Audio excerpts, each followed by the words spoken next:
How to fix Flash not working on Snapchat. Hi everybody, if you're having that kind of issue on Snapchat, why you can follow the steps. So for that, the first thing you can do is restart the application.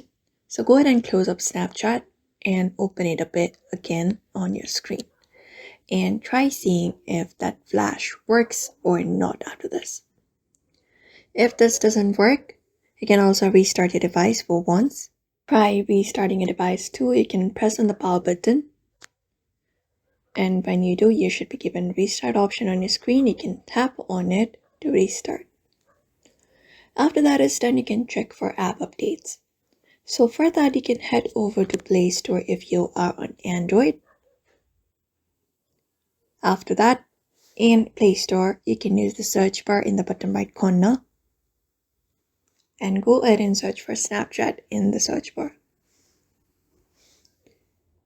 Once you do, go ahead and look any updates if there is any update available or not. If there is, you can just go ahead and update it.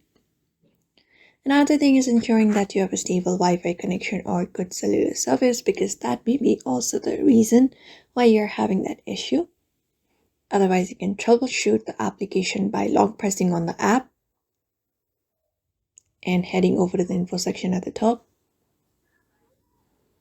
And when you do, you can scroll down, go to storage, and clear the cache. So that is it. These are basically some methods you can follow up if you want to fix the Flash not working on Snapchat. So I hope this video was helpful and thank you for watching this video.